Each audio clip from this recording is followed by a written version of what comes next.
everybody, and welcome to Lawdog Sports, the weekend big show. I'm Chuck Ramsey, the Lawdog, joined as I usually am by my partner, the ruler of the airwaves, Jeremy Schroeder. Airways, not airwaves, but he's also on the airwaves. So great time to be here. It's our holiday edition as well as college football playoff preview, and so much going on tonight. Jeremy Schroeder joining me here, and Jeremy, your Thunder squeaked one out against a undermanned Orlando Magic team tonight, but it was one of those games where you're coming off of the in-season tournament run, and travel on the road, and I think Banchero was out. I forget who else, but it's a win right now, and this part of the season just knock them out. Yeah, the season doesn't start till next Thursday. Yeah, start Thursday. Okay. Yeah. Hey, pile up those wins early, as many as you can get. Yeah, and the scheduling heads in all their wisdom decided to leave the Western Conference semifinalists off of the Christmas Day schedule this year. So the one seed from last year is also the one seed right now. Christmas or Western Conference semifinalists, and no dice for that. But it is what it is. But just go win them. And I'm watching. The game was on TNT tonight, and we'll get into a little bit more about some nonsense that I heard this week on a radio show, and then a whole bunch. I had to jump in here, and I was running a little bit late. I know you were running a little bit late as well, but we sure appreciate everybody jumping in here with us on YouTube. But Nate Bargatze has a Christmas special going on right now, and I caught the first 20 minutes of that before I had to come in here and log in with you. That guy rolls me. I mean, he kills, so much what he does. He's very funny. He's very deadpan. Almost a Newhart quality to him. He's great. Doesn't really, doesn't get into the filth. He's he's clean funny all the way. And then also they redid the Washington sketch, except this time with an angel showing up at the nativity explaining Christmas and Christmas tree, and it'll be glimmering glass ornaments and lights, and then half of it will be garbage that your kids make. And they said it'll be glitter and glue, and the girl playing Mary said, "How much glitter and glue?" And he goes, "All of it." All of it. Nobody knows. So anyways, that's going on right now. We set it to record, and so I'll check that out later. But man, so much going on this week in the world of sports, and particularly college football, as we prepare for the playoffs. Bowl games were already going on, and just so much basketball. It's hard for me to really keep up. I'm going to say this, Jeremy. I'm really kind of in NCAA gear this season, more so than I have been in a while. And part of the title of this episode was Chuck explains why the mid-range jumper is going to make a comeback. I mean, look at what OU did last night against Michigan, and look at what Michigan had on the court. Is Jeremiah Fears, is he the greatest basketball player of all time? Your thoughts? Let's just say this: he is a breath of fresh air coming along with regards to. He's only 17, Chuck. I know. Why aren't we talking about that? Ryan Williams is only 17. Well, Fears is only 17. He's a child out there. 30 on them big boys from Michigan last night. It's pretty stunning when you look at it. And hold on a second, I got to close this window out so that we don't. Steve Anderson checking in, Sooners 2024 portal champs, and then also says the George Washington skits were the best things on SNL in 30 years. They're extremely good, and it's just one of those things where I rarely watch it anymore, just because they're not geared for us anymore. They're not geared for our age range, and So, I kind of leave it at that. But sometimes they'll have a host on that kind of brings it back around. But yeah, he is great. But Portal Champs, since Steve Anderson, a viewer, touched on it, Dan Narva checking in, as well as Marty Wandry. Both OU girls and boys are rolling. Yeah, when was the last time we had two ranked teams on the court? Was it Buddy Hield's season where Man, taking one Noble? man, that's a tough one. I mean, I would, I'm just assuming yeah. women would have been ranked then. Well, that was Sherry was still there, and that may have been in her downturn. Yeah, So that's what I was wondering. John Workman checking in. Jackie Moon mid-range jumper. You know it, Val. So, anyways, all right, let's get to portal because that's really what's hot topic here in the area, and then we'll do some picks on some playoff games. Obviously, the big get for OU football was the John Mateer quarterback portal transfer from Washington State. And in all transparency, Jeremy, I have a Washington State hoodie. I have a big Cougar hoodie, and I bought it when Leach was there. Yep. And and I remember the Dennis Price years and all that. Mike Price. Mike Price, sorry. Roll Tide. Yeah, he. High Tide. High Tide. I was thinking Dennis Franchione and Mike Price combined. Man, what's the big love about Carl Anthony Towns at New York? Are they? I have no idea. I mean, it's like they're what? I guess it's not his first game at MSG, is it? It can't be. They're like 25 games into the year. Huh. I'm gonna turn that off because it could end up messing up my bandwidth. So anyway, on to the portal. Yeah, onto the portal. John Mateer comes from Washington State, follows his offensive coordinator, Ben Arbuckle. He's considered to be the number one get in the portal this season. We talked about this on the text thread and on Twitter this week. I hope this doesn't diminish what Michael Hawkins will be planning on coming in and doing. And I would imagine his NIL bag is good enough that they'll keep him interested. But was it a situation where Jackson Arnold just knew the time was right to get out, or was it a situation where they pulled back on the money pledge, or what do you think went down with regards to this quarterback shuffle? Which one? Starting with Jackson Arnold? Yeah, obviously you got to lose a quarterback to gain one. So was it just him ready for greener pastures and better settings, or a better OC, more comfortable? What I've heard is that he was in until he wasn't. Basically, he thought they were going to bring in the OC from Tulane. Yeah.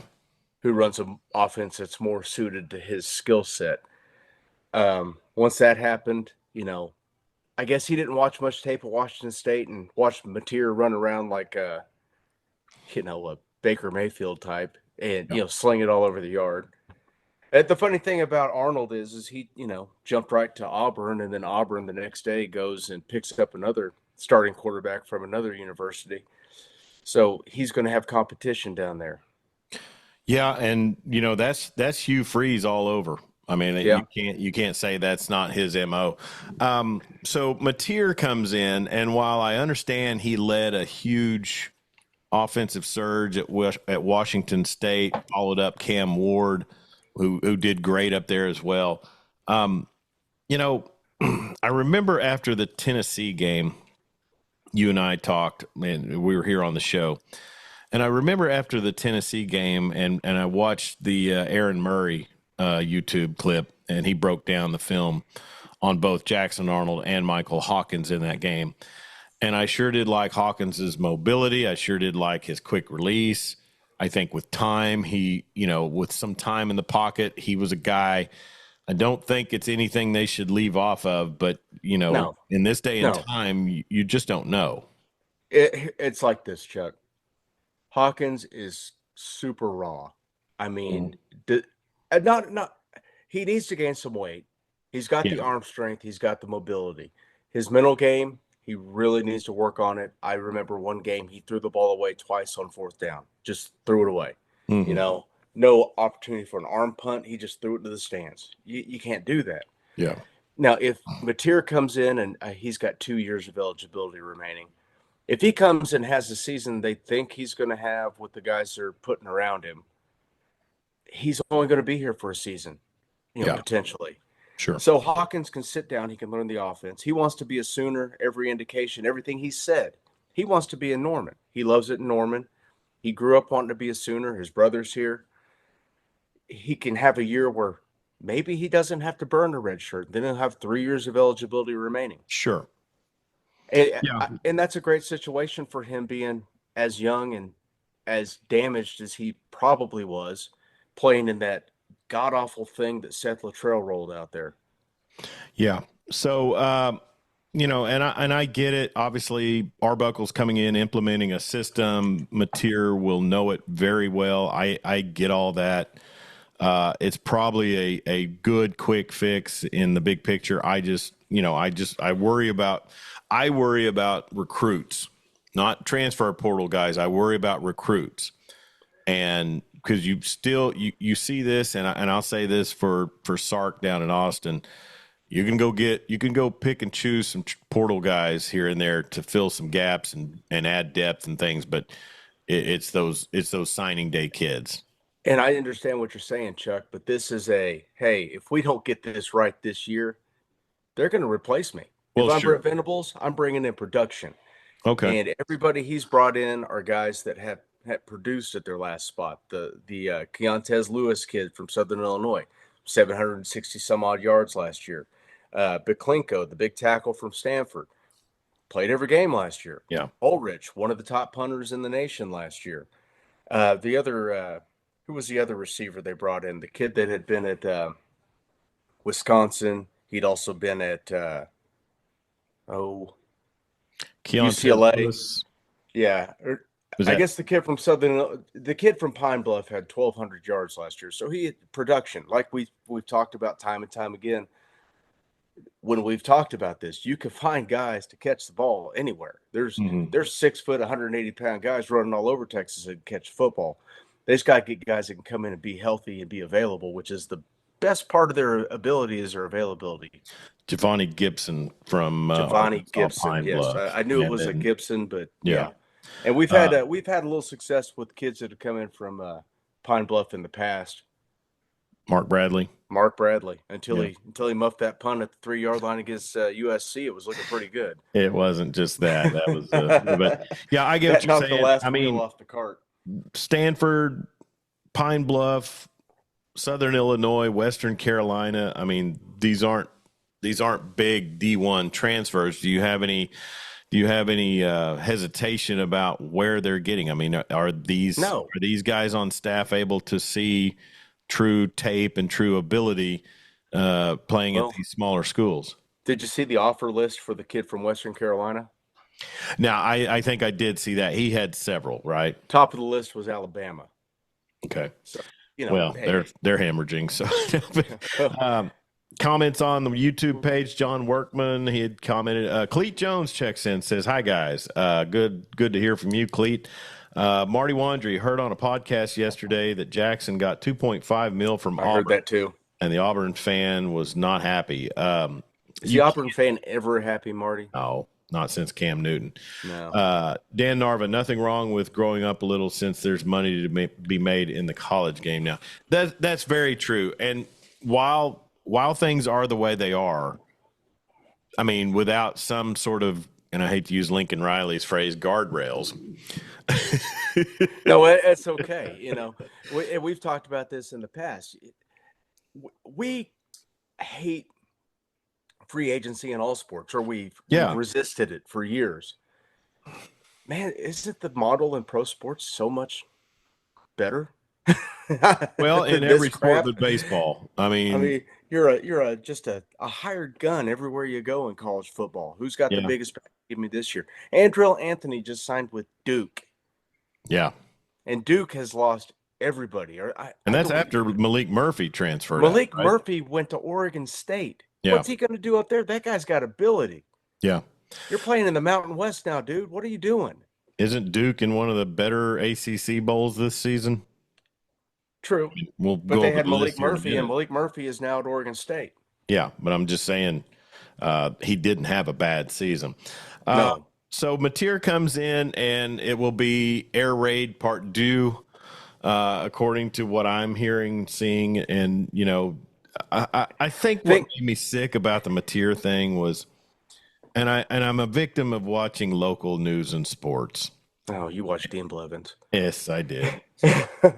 Sunday night, you would have thought that the entire, you know, that Oklahoma would never pull down another win if they didn't get Mateer. They had this thing in the bag over Well, a and week that's ago. fine, but I mean, no, I still come from the old school mentality of no one player. You Sure. know, if you have linemen and a running back, it makes up for gaps in your quarterback play. If you have, receivers and a accurate quarterback, and a good game plan. I mean, Yeah. But football is the ultimate team sport, Jeremy, and it just is. hanging so It much on is. one dude, it seems folly to me. But you see the dominoes falling once you get that one guy in. The Sure. defense is going to be stout, but you got to fix that side of the ball. And Yeah. you got to fix that side of the ball in a big way, and you got to do it quick. So you bring in the offensive coordinator that's going to run he runs, think more of a more physical Lincoln Riley style air raid. A Yeah. lot of counters, a lot of Well, between the sure. tackles running, a lot of quarterback run game. It's Yeah. not, they ran the ball 51% of the time last year at Washington State. It's air raid concepts, but there is some power in that. And to hate on or to say, oh, you'll never be able to pull off air raid in the SEC. Well, I mean, Mac Mike Mac Leach did it twice. Mac Jones did, or Yeah, was it Mac Jones? Mac Jones. Who's it? Mac Wilson? No, who's the Bama quarterback? Bryce, No, Mac, the guy that Mac won a Jones, natty. Mac and cheese, Mac Jones. Yeah, Yeah, Mac McCorkle. Jones. That's what I said. Yeah. I Hey, mean, they were, hey, they were pretty well spread out in that. sure. You know, It's the way the game is now. I mean, even yeah, you see Georgia out there with 3 and 4 and 5 wide receiver sets. yeah. It can work. It'll be. They got to get the line fixed, and I think they've made great strides in getting that thing shored up. You basically had one piece that is you could slot in day one and start, and that's Fabechi Nuewu, the Yeah. guard. Howland and Ozeda on the left side. Maybe another offseason, and those guys are going to be solid guard tackle combo. Got to fix center, and you got to get that right tackle. And the kid from Stanford's going to slot in there somewhere. Fasusi may play early. Foje may play early. When's the last time that happened? Yeah. What about some of the losses through the portal? Makari Vickers won. I mean, These just guys so having this trouble week. getting on the field with all that depth. Yeah.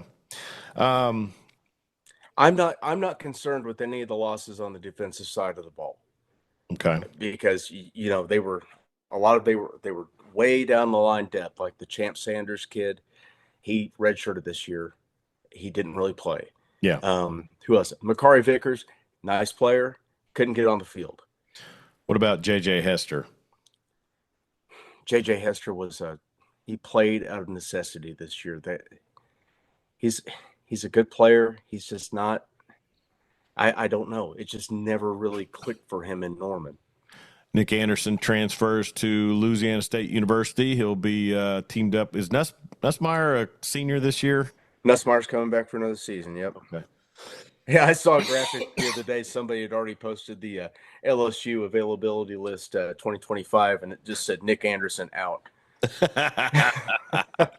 Ain't And that that one really stings.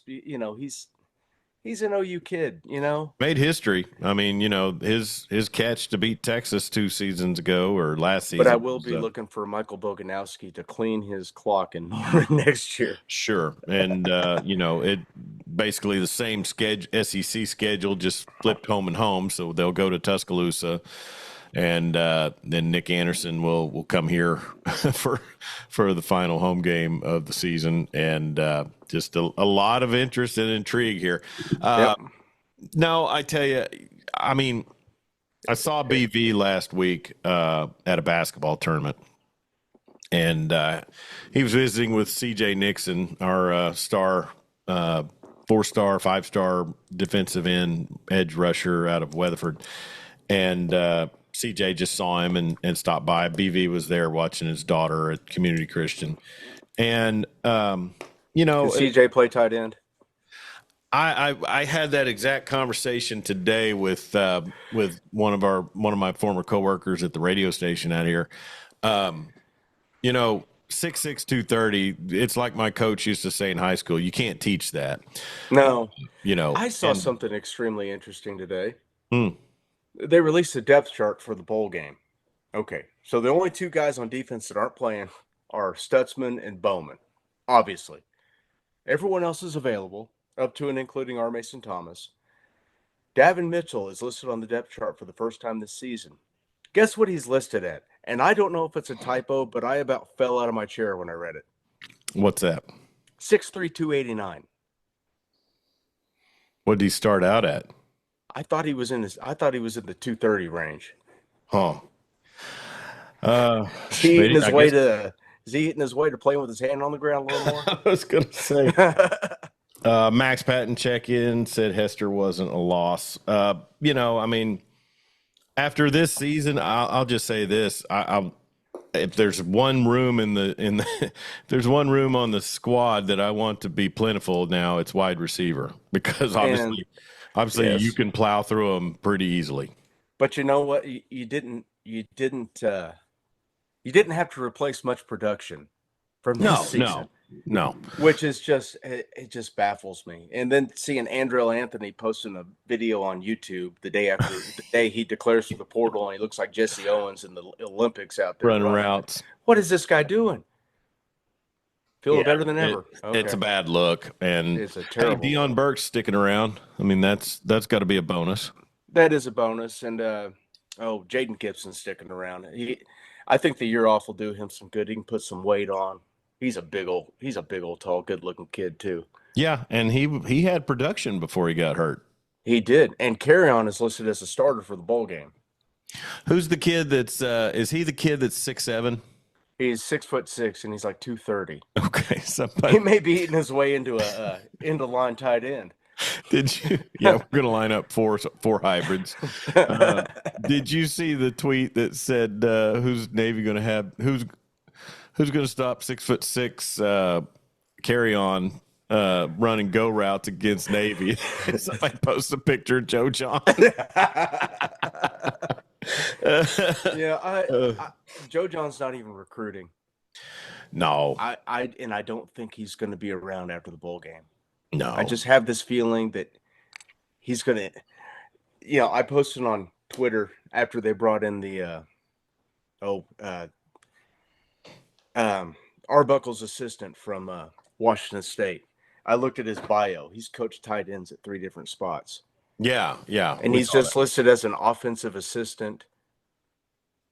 Okay. So we're going to need a tight ends coach. Sure. Going to need some tight ends too. Well, and it'll be an interesting one. Tight ends. It'll be a real interest. I think it'll be a really interesting game against against Navy. And, that'll be the game where, everybody's been waiting on Jaron Canick to kind of step in and become that guy. And if he can, it's going to start in the bowl game, right? Basically, Stutz, who wasn't Kenneth Murray. The middle linebacker, the Mike linebacker, they're going to rack up tackle after tackle against Navy, right? Sure. And normally in the BV defense, that Will linebacker is the guy that's going to be all over the place. Sure. Yeah. So let's see who's starting. I got the depth chart pulled up. We got Kobe McKenzie starting at the mic with Jaron Canick backing him up. My man Kip Lewis starting at the Will. Kip Lewis, all over the place. Kip 6. Backed up by Lou Carter, who's got a great football name. Sammy Omasigo is going to start at the Cheetah. Oh, that's one. Deshaun McCullough. That was a little tough. Yeah. He was a guy with that position. What? He wants to be an edge rusher, and they've got him playing that Cheetah. And well, he's a 3-4 outside linebacker. Yeah. They talk about what do they got as far as the defensive line? In the bowl game? Yeah. Well, Downs is playing. Yeah, Ethan will play. PJ Adebawore. D tackles will be Jackson, Halton, and Stone. Nose tackle Dominic Williams and Dejon Terry. Okoye on the depth chart anywhere? Danny Okoye is backing up Trace Ford, who's backing up R. Mason Thomas at end. Okay. Yep. What year's Trace Ford? Trace Ford is a redshirt senior. So he's out of eligibility? He is out of eligibility. Okay. Well, it'd be a good one for him to go out and show out a little bit, holding that spot down and get out and maybe bolster himself into a late round pick. I don't know. Yep. Jacoby Johnson's listed as a starter at corner. What's the line on OU Navy? I have not seen Let me take a look real quick. Game. I'll pull that up. Let's see. Pretty cool bowl season so far. I watched UNLV last night. I saw that fun. fake punt over and over today, and that was that was great. That was slick. Hey, did Brennan Marion take off already? He got a job, right? Yeah. Dang it. Where'd Odom go? Purdue? Purdue. Is that where he went? I'd have to look it up. Well, back on Washington State and Mateer, that head coach up there, I felt he's a 4-point favorite. Okay. I felt bad for him, losing your OC, losing your quarterback. But then within hours, man, he's headed to Wake. Yeah, I know. I mean, it's tragic, that program and the Oregon State program. Washington State, there's some tradition in that program. Yeah. They've been to Rose Bowls. They've had really good teams in the past. Hey, they had Ryan Leaf. Too. They had a Rose Bowl team. Yeah. And they just detonated the program. And they don't have the funds to do it because they're not in they're not in a real conference anymore. Yeah. Well, it's a shame the way that has gone down. And, I think they have a great brand. It'll just be a matter of building up and getting out and winning some games, but now you got to get they're on the hook for a new coach. So they got to figure out a way to get back where they're going to resurrect the Pac-12 with a bunch of Mountain West teams. They are. And, what else can you do? But I can tell you one team, I can tell you one program, if they keep their head coach, he'd probably like to submit an application. Yeah. You know what I'm talking about? Go for it. Muleshoe. Oh, yeah. He'd love to be in the new Mountain West Pac too. Well, UCF had their shot at him, but they settled on Scott Frost. Scott Frost, yeah. Get the guy who won a natty. Sure. Oh, man. They are very upset with old Tebow out there in L.A. Yeah, it's not good. It's not good at all. I mean, a lot of transfer. Who are those two brothers that transferred out? The Branch brothers, Zion and Zachariah. Yeah. I've heard tell they're trying to put a package together to lure them down here, but that seems like it'd be a Dion pickup to me. I think they want $3 million. I base that on nothing, but you know what I mean. Yeah. They've got UT written all over them. Oh man. Or Texas A&M. Yeah. LSU got any money left? Huh? LSU got any money left? Yeah. Let's see. How much they get Bauer Sharp? Yeah. Ryan Leaf or Dan Narvis says Ryan Leaf, they got screwed in that Rose Bowl. That the Michigan Rose Bowl? Is that who they play? Was Michigan? Yeah. Was that the year that Michigan got the split natty? Yeah, that was Greasy. Yeah, that was Leaf and the Heisman winner. Charles Woodson. Yeah. And then we need to talk about the Heisman too. Yeah, we'll get to that in just a second. I'll say this last thing on the portal. It's just so impossible. If you're like you and I and our fans, we're constantly refreshing the old Twitter feed. Probably never more intensive than back after Muleshoe pulled the shuck and jive to get out of Norman. But now it's this time of year it's not even recruiting. It's just portal. You're looking to see what the portal is looking like. So I don't know. It just leads itself, Jeremy, to me believing that there will be a complete haves and have-nots. And as somebody who's pretty well followed British soccer over the last 20 years. I can see some Manchester United and Manchester City brands coming up in college football, and then some, Everton. I mean, just the middle of the pack Yep. guys that are good, but they might upset the good teams once in a while. But they're not a runner in the big picture.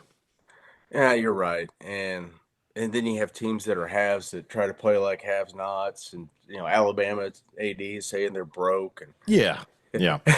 what you do with Always all that about the saving money. money? Yeah, always about the money. But no, it just and I think they're just looking to try to just go after. I mean, you'd have to say well, I don't want to get off on a Bama thing, but I was going to say you have to think DeBoer's on a short rope here going Yeah, I know forward. they missed the playoffs one Yeah. year. That was a poor So field goal. playoffs do get started Saturday, and so it'll be fun to kind of figure out.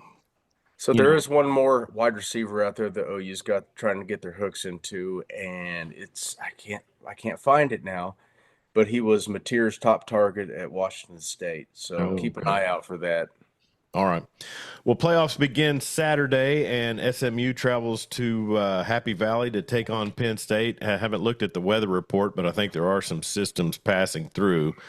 Ponies will go up there and try to, have a high flying offense against Penn State, who, since you and I were children, has looked slow, but never isn't really that slow. Black shoes. Yeah, the black shoes. And then looking at that, Jeremy, Penn State's an 8.5 point favorite. The over under is 53.5. That's an 11 o'clock kickoff here. I want to take the ponies, but I just can't. Yeah, it's going to be nasty. It's going to be a whiteout. Yeah. James Franklin is still James Franklin. Man. Yeah. 8.5 is a lot. I probably wouldn't mind throwing this. Well, I don't know. No, I don't like SMU coming off of that loss against Clemson, Yeah. going on the road in a hostile environment and pulling one out. I'd probably take Penn State in the points. Yeah, I would take Penn. Yeah. Then at 3 o'clock, it's the Clemson visit to ATEX. The University of Texas at Austin hosts a first round game. I've always been a huge Dabo Swinney fan. Never more than Saturday. Never more than Saturday. UT's a 12-point favorite, and their over under is 51 and a hook. I'd probably look at Clemson to cover that. I'll just say this. I mean, do we know? And we didn't mention Quinn Ewers and all the noise that's been going on around him, but I mean, it was probably just Twitter ramble. But I mean, you have to figure there are people within the program that are kind of purporting that, hey, we got Arch. This guy's just kind of mid. Why don't we go ahead and, be ready to pull the plug and let him transfer somewhere else? And I feel like that's going to happen. Do you think there was any truth to that? I mean, I don't think nothing's come about of it, but we saw the report on Twitter that he's potentially got an 8-figure offer from a Big Ten school. What, one that wears scarlet and plays in a stadium shaped like a horseshoe? I think his previous undergraduate assignment before UT is who was insinuated, but nothing concrete's come of that. But I mean, the way he's played, it has to make you think that it could happen. He's played a lot like Will Howard. Yeah. Yeah. I mean, he's a turnover machine when it counts. All right, we got a big vote of confidence here. Steve Anderson says I'd take SMU in the points. Honestly, think they'll win outright. Well, he's Franklin going to Franklin, I guess. So yeah, Penn Stating. Used to be Clemsoning. Now it's Penn Stating. Marty Wandry reminded me that Notre Dame and Indiana is Friday night. I'm in a basketball tournament, so I can care less. No. No, Golden Domers are at home. They're a 7-point favorite over the Hoosiers. Signetti takes his team up there. Over under is 51.5. Is that two straight that's 51.5? It sounds like it, yeah. Clemson and Texas were 51.5. Notre Dame is favored by a touchdown. And the Indiana's a great story, but I think it ends this weekend. Notre Dame lost to Northern Illinois at home. Yeah. That mean anything to you? No. That was like another season ago. Isn't that what we were supposed to do? It was so long ago. It was like You It's just been put 84 yourself in the years. status of being a committee member. That's right. Yeah, but so Friday night there is playoff football, also bowl games as Ohio takes on Jacksonville State. Rich Rod takes the West Virginia job. Good for him. And then Tulane will take on Florida in the Gasparilla Bowl. That Ohio Jacksonville State game just says the Cure Bowl. I don't know if Robert Smith is performing at that. I think Oh, it's that'd the be former. awesome. Halftime show, the love song. Hell yeah. There we go. What was it South Park did with Robert Smith? Mecca Robert Smith. Mecca It was Robert Mecca Smith Streisand. taking on Same Mecca as Barbara Robert Streisand. Smith. Barbara, Barbara. Oh God. But I imagine Rich Rod's already made his appearance in Morgantown, so Jacksonville will be without a coach, I assume. Tulane, they're 10-point dogs to the Gators. Florida kind of turned it around, but I think Tulane's going to go in this game motivated. I think Tulane's going to get handed to him. Okay. Well, Tulane's quarterback's in the portal. I don't think he's playing in it. So okay. SEC. that's right. So I like Indiana to cover. I don't know if they'll win. Man, I want Indiana to win. Just because it's a cool story. Signetti's kind of, he's ballsy. It'd be cool if they'd win it. Well, obviously the premier game, if you look at it, has to be Texas and Clemson. Tennessee, Ohio State. Tennessee, Ohio State. Sorry, I pulled that up just as I said that. They're acting like the cold weather's going to be a deterrent for the people in Orange, but it gets cold in the mountains. It's a little chilly in Tennessee. Yeah. Buckeyes are a 7.5-point favorite. 46.5 is the over/under. That's all. That's a 7:00 kickoff, so it'll be nighttime. It's going to be hard for me to bet against the Buckeyes at home. Man, it's a big game. Ryan Day is still the coach. I mean, has Leava showed you enough throughout the season to say that he can win the big one? Has Will Howard? Well, no, but I mean, well, didn't they beat Georgia? No. Oh, they beat Bama. No, they got house. Yeah. They were in it for a half, and then they got house. Give me Bobby Hill and the Tennessee Volunteers. All right, play Rocky Top for us. I don't know you. All right, so I think I've got Ohio State, Texas, and Penn State, as well as Notre Dame. You've got. Did you take Indiana outright? Give me Indiana, Penn State, Tennessee, and Clemson. All right. I love the positivity. And and that matchup's interesting, Jeremy, because when you look at it, as we mentioned, two orange teams for one thing, but I see Isaiah Bond is on the doubtful list. He hasn't been that big of a contributor for that team. I mean, he's a weapon, I guess. He's a threat, but he hasn't done that much. Jonte Cook is questionable as well. Of course, he's entered the portal, so I guess he's out. Clemson has pulled two guys from the portal. Breaking news. Two big ones, wasn't it? Yeah, I mean, yeah. Dabo dabbing himself in the portal. Here's the thing. It was interesting. I saw it today. You go back to 2020 and Cade Klubnik and Quinn Ewers faced each other in the 6A finals. And I'm sure Corey Hogue was there covering it.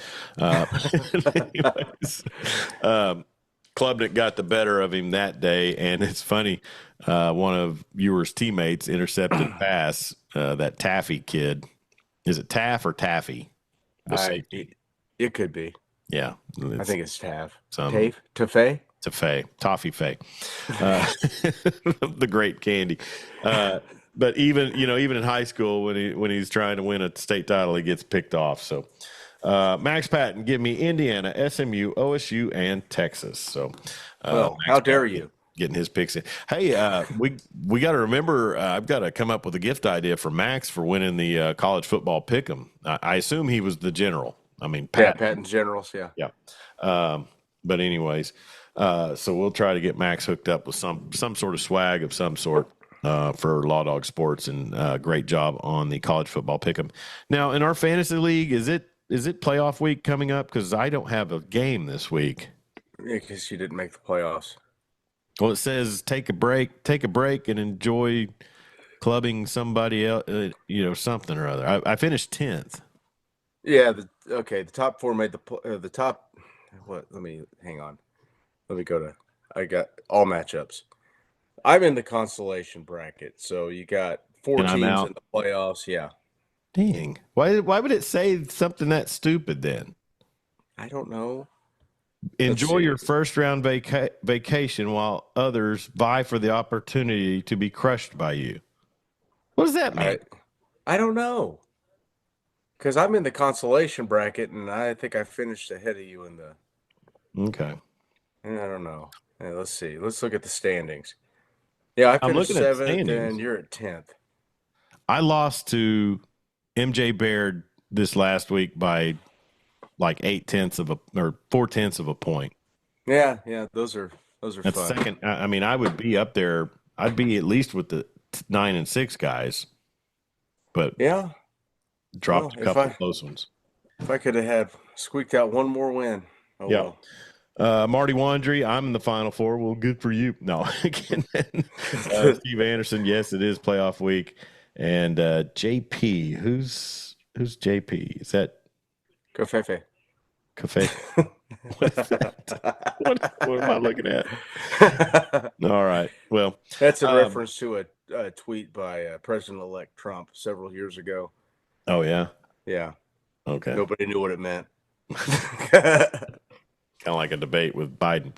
Sure. But anyways, well, and so congratulations to all those jackasses who made the playoffs. I'm sorry to have to break the news to you. Why I would thought the Yahoo Sports standings were tell me pretty that? self-explanatory. Huh? I thought the standings were pretty clear. I thought so too, but then I thought, well, maybe with 18 teams, they go 12 deep. I don't know. No.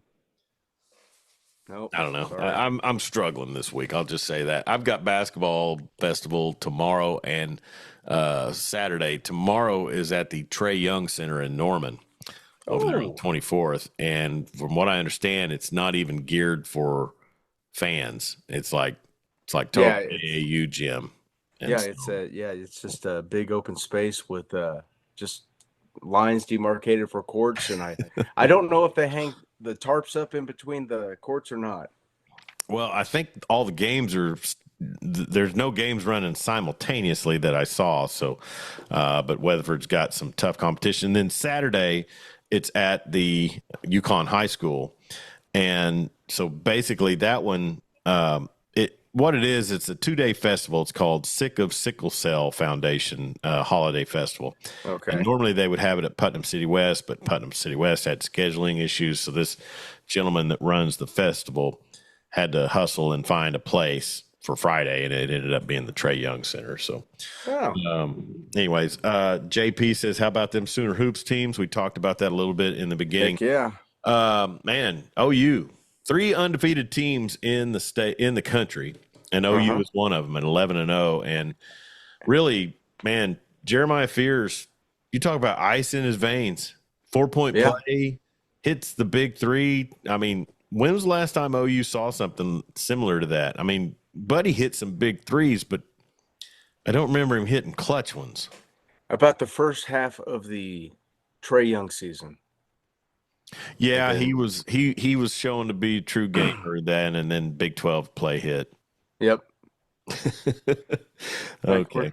So I can't wait for SEC, because it's not the meat grinder that Big 12 is, right? Are you sure? I don't know. I mean, I don't even know. I'll tell you. There's a lot of ranked teams in the SEC that I'm seeing, and a lot of great records. So they've, it's a top 10 conference that's just beating up on non-conference play.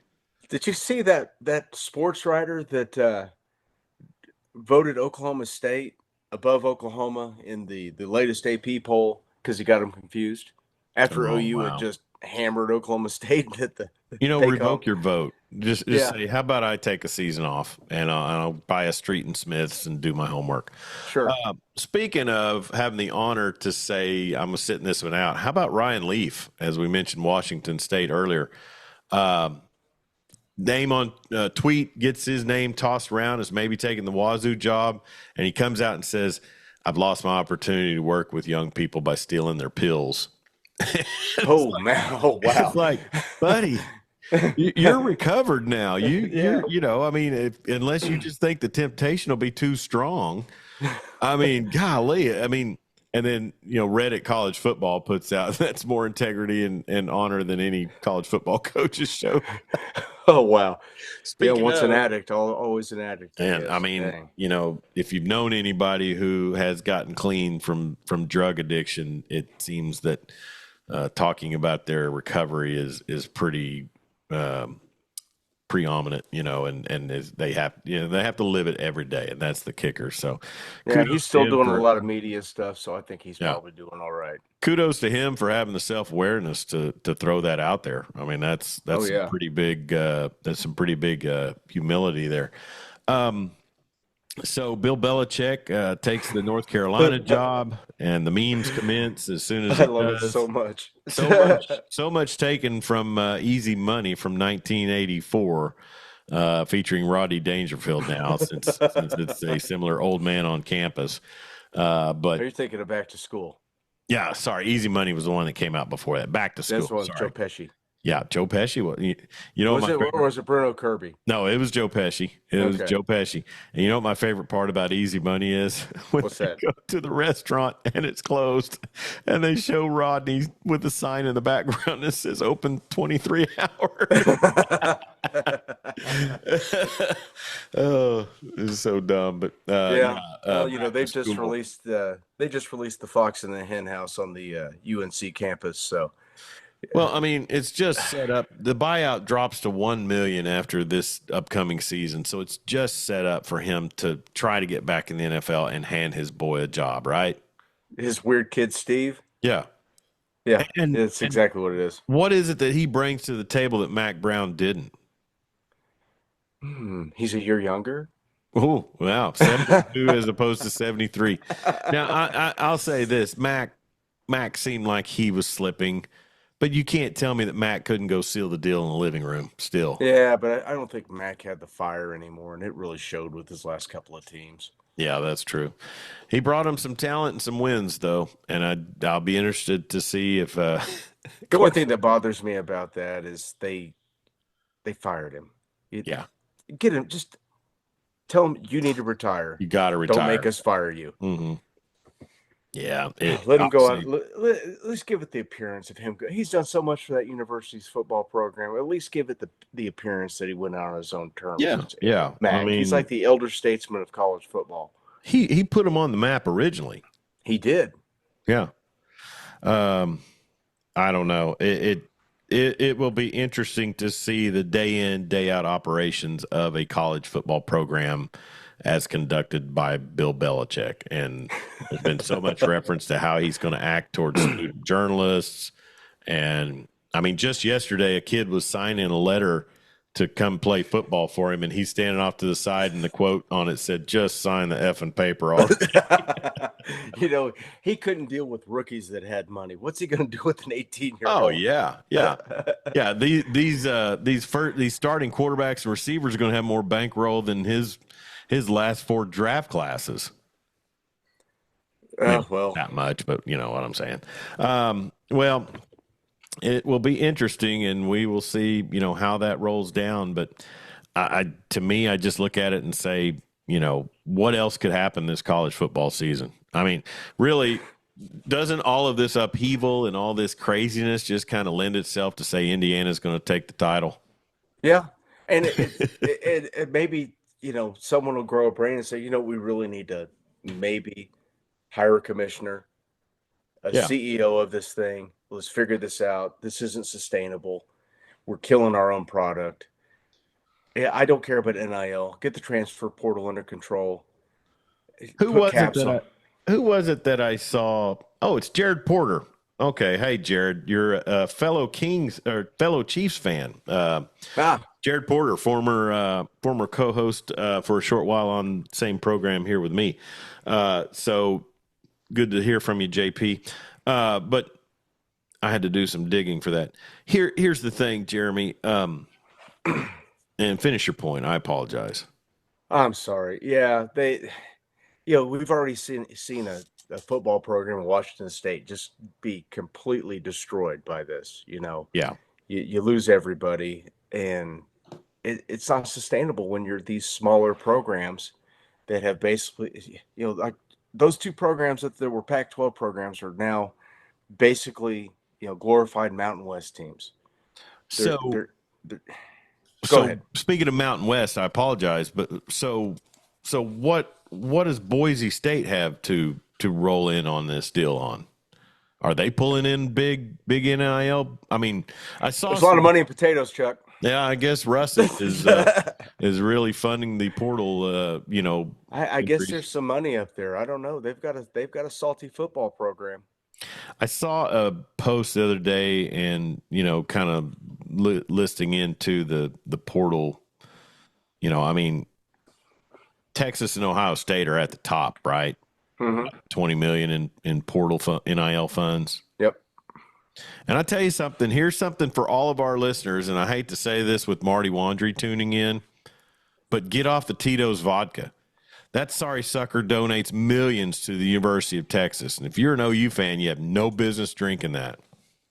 You're right. And damn you if you do. Damn you to hell. Damn you to hell. Now, Marty, if you need to sell it, it's some good vodka. And if we could get Tito beverage, huh? What's that? Horns down, apple, some sort of liquor. I don't know what it is. Marty probably knows. Get some of that.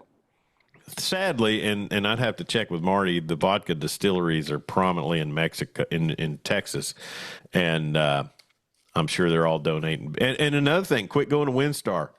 Every game at DKR, I see a big banner for WinStar Casino. Screw them. Don't go to a concert, don't go gamble, don't go play golf at WinStar until they want to keep their money here at home. Yeah, they don't have casinos in Texas, do they? No, and an awful backwards place. Now there is one.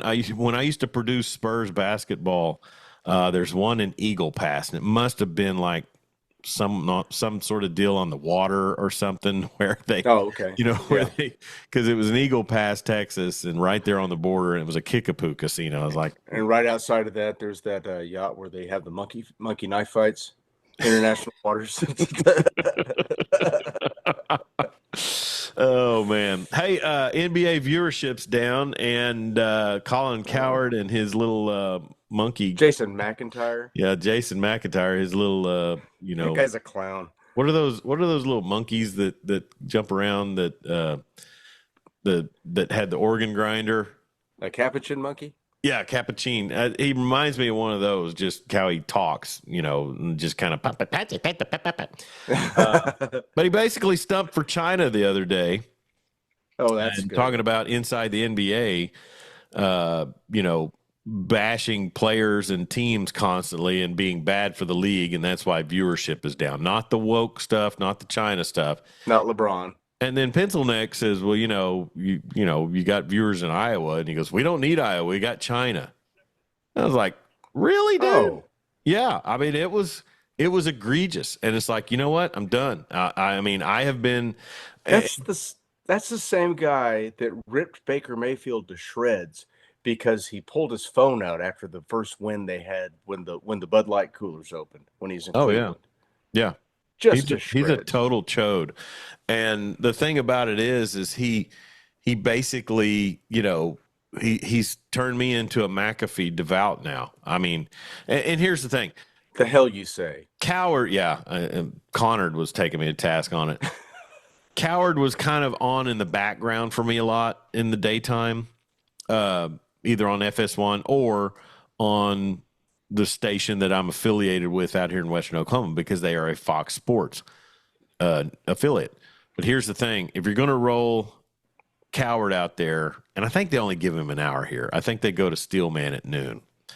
But if you're going to roll Cowherd, and then Fox Sports has got Gottlieb, and he's always good for some stupid, egregious, dumb point while he's leading a team to 0-8. And a loss to Michigan Tech, which thanks to Dan Narva for displaying all of the background on Michigan Tech for us. But, Poor Gottlieb. I mean, Screw Fox. I mean, other than Yeah. Chris Plank on the weekends late at night, they have nobody else that I even give two rats to listen to. No Dan Patrick? Well, is he Fox or is he Peacock? I think he's Peacock. Yeah, I can't. because because the thing is our station out here, 97.3 The Score, they run Dan Patrick right after Toby Rowland in the morning. Okay. Yeah. And I'm pretty certain he's on Peacock, but he might be distributed to affiliates through Fox. I don't know, but he doesn't promote. He doesn't have any promos for Fox Sports during his show or anything like that. But Coward's done with me. I'm tired of hearing the LA Chamber of Commerce bull. Here's the thing, Jeremy. It's tough for me because the energy. Hollywood Brown back in action, according to Marty Wandry.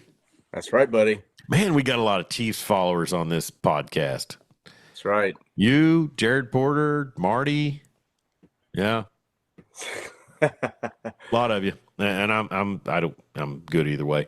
But anyway, so where was I going? Gottlieb, Fox Sports, can't remember. I don't know, lost track. But McAfee, Jeremy. Here's the thing about Pat McAfee's show. It's a lot.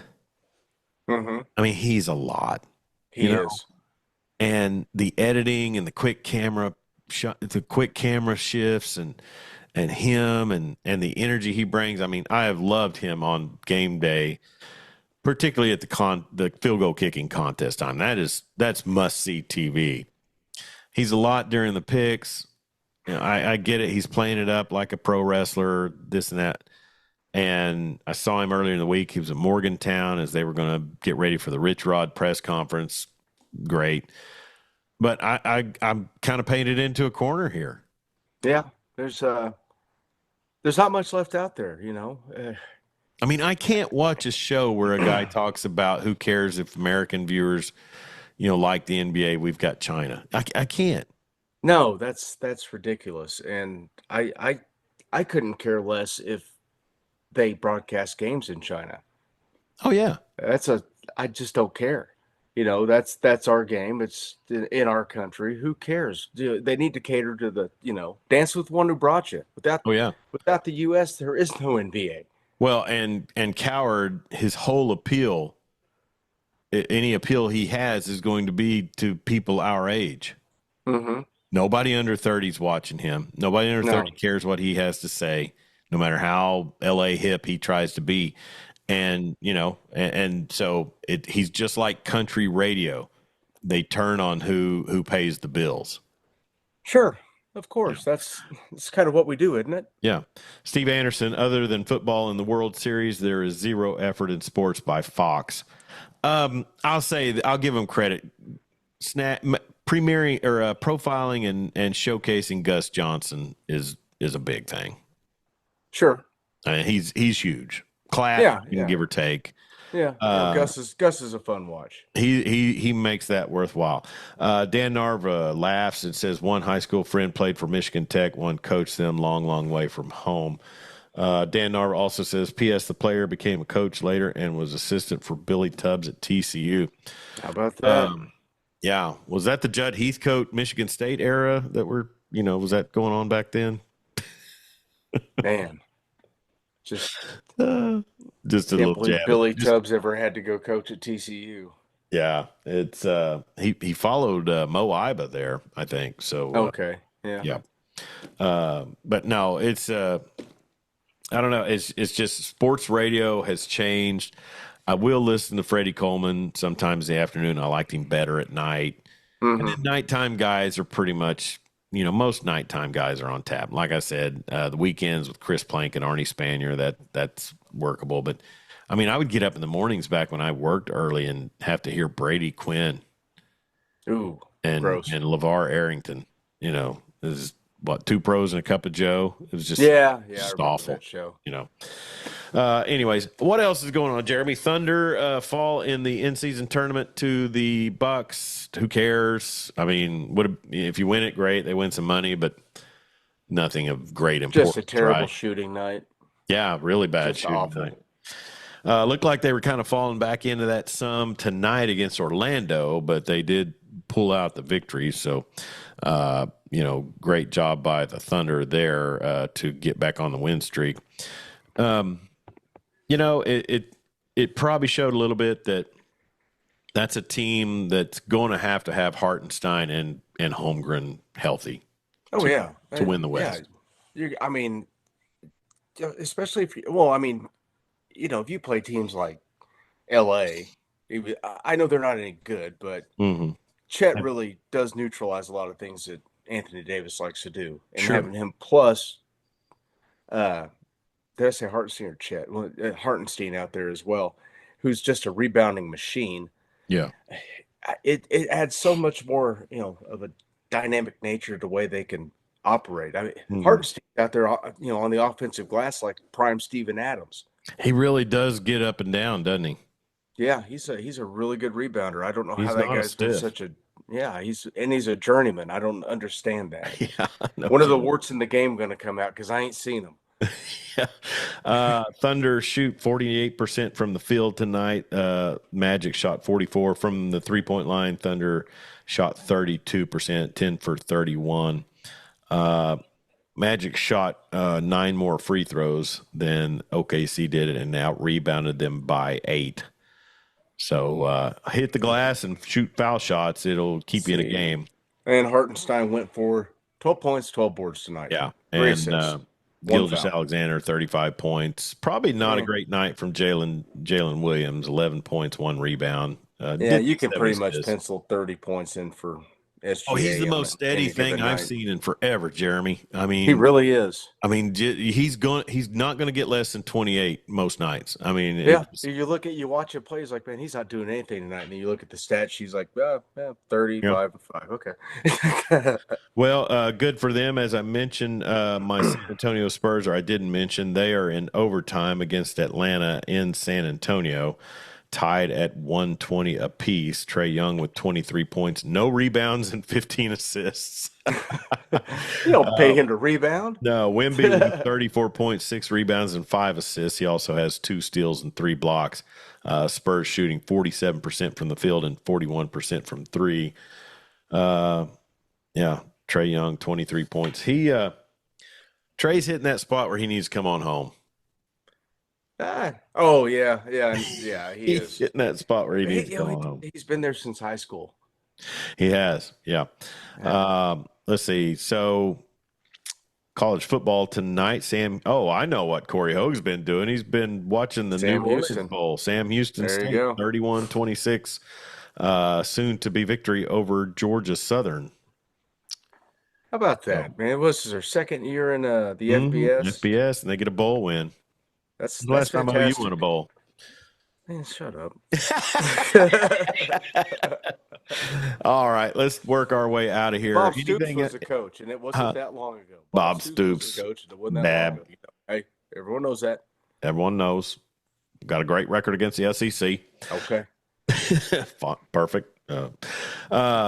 Anything we're missing? Oh, we didn't talk about the Heisman. Oh, yeah. You mentioned it, and I almost lost it. So Travis Hunter, Heisman winner for 2024. Close race by him and Ashton Genty. Go ahead and give me your take on it. Let me qualify this by saying neither player is the wrong choice. Okay. Just qualify by saying that. Yeah. Now, if you put Ashton Genty in an offense with a first round caliber quarterback with his ability and his ability to run the football, does that team make the playoffs? Would you think if you throw Genty on Colorado, they'd probably roll through the Big 12? Yeah, because he's got that scatterboo quality about him. He does. He's a ramrod, and he can break big long runs. I get what you're saying, and you look at his stats and compare them to Derrick Henry and Mark Ingram. And I fall victim to having watched Charles Woodson play, and so do you. Mm-hmm. And how much more of a dynamic player he was than Henry. Henry's fantastic. I mean, the guy is really good. But they gave the guy a Bolitnikov. He had 830 yards receiving. Yeah. He wins the Heisman. He had 4 interceptions on the season. He, Charles Woodson had what, 7, 8 picks Mm-hmm. that year. Yeah. Several, several. I want to say 6 or 7 returns for touchdowns. Yeah. And he had a pretty good resume on the offensive side of the ball. I think Genty should have won it. I think it shouldn't have been close. He led a team to the play. They lost one game this year, and it was to Oregon at Autzen. And we know how tough it can be to play at Autzen. Yeah. Yeah. Well, I totally get what you're saying. And you look at his numbers compared, like I mentioned, to Derrick Henry and Ingram. I just don't think voters were ready to crown a kid from the Mountain West. I get it. I mean, it. And and Hunter's a good kid. Can't say much for that girlfriend of his, but he's a good kid. And man, you talk about a dude getting his chops busted. Oh my gosh! I mean, you know what? They win on senior day and shut out. What did they shut out OSU or did they? Anyways, yeah. He goes to the stands. And she's giving him two. It's like, bro, it's like, man, that's got first girlfriend written all over it. Hopefully, she makes some big wide mouth opening pose when he gets the phone call, like Russell Wilson's girlfriend, ex-girlfriend, kind of the horse face. I think they were married at that time. Oh God, that's worse. All right, so comments starting to pan out, but yeah, I get what you're saying. I just think I don't think the competition in the Mountain West was going to be enough to push him over the edge. But and old guys especially not with the hype machine that the mothership is giving the Buffs. Oh sure. I mean, how many times they play a night game on national TV? Man, it seemed like every time I saw them, they were playing at night. Yeah. And, Genty had a great season, but Barry did it in 12 games. Yes, he did. So I'm sorry, 11 games, 10 regular season and 1 bowls didn't count, and he didn't have a conference championship. Let's see, Dan Narva. I wanted Genty to win it. Go ahead. For gosh sakes, Ed Marinero almost won the Heisman, but I just want to see a running back win it. Yeah. It would be a breath of fresh air to see somebody. Well, we've had a receiver win it. Devontae, a receiver won it last year, right? Devontae Smith and now. Oh, that's right. It was who won it last year? Jalen Daniels. Yeah, Jalen Daniels. Jaden Daniels. Yeah, I mean, when's the last time a running back won it? Henry? I think Derrick Henry. Yeah.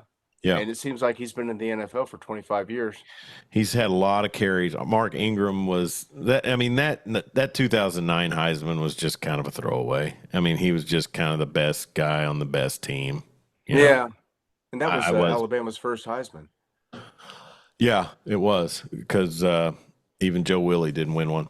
Yep. All right. So, but I mean, here's the thing is because what was it I saw that kind of outraged me and had me yelling at the TV, but it was talking about the devaluation of the Heisman or winning some other award meant more or something to that effect. I can't remember if it was Hunter's Camp or what, but I just thought, it's only the most prestigious award still in college football. I mean, I guess what, like I said, the biggest outrage, as you mentioned, was the Biletnikoff.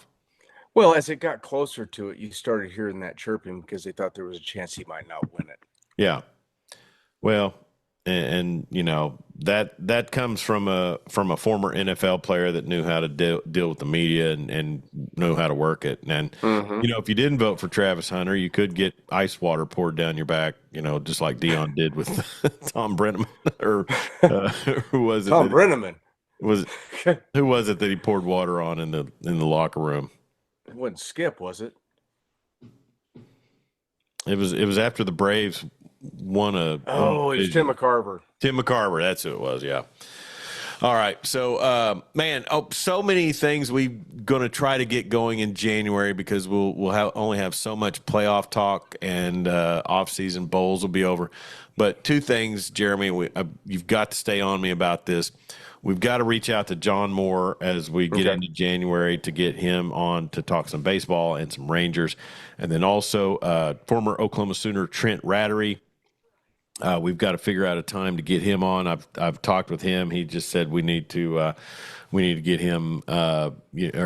He said he'd be willing to come on with us and kind of talk about not just what he's had going on, but since he played OE, but also some insight from him. Cool. And then also, I am still working on Bill Connolly from ESPN to try to get him to come on. That one could be a little bit more of a profile about him and his background, I think, out here in Western Oklahoma, but still we could get into some serious college football talk with him as he covers college football for ESPN Plus. And then really just anybody else that comes along, it's always great to have some guests. I'm kind of interested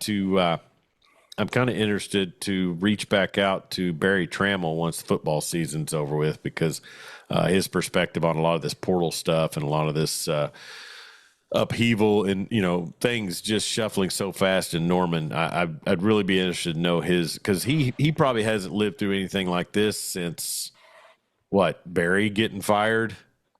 Yeah, I mean, when you think about the upheaval in the playing units. Oh yeah, exactly.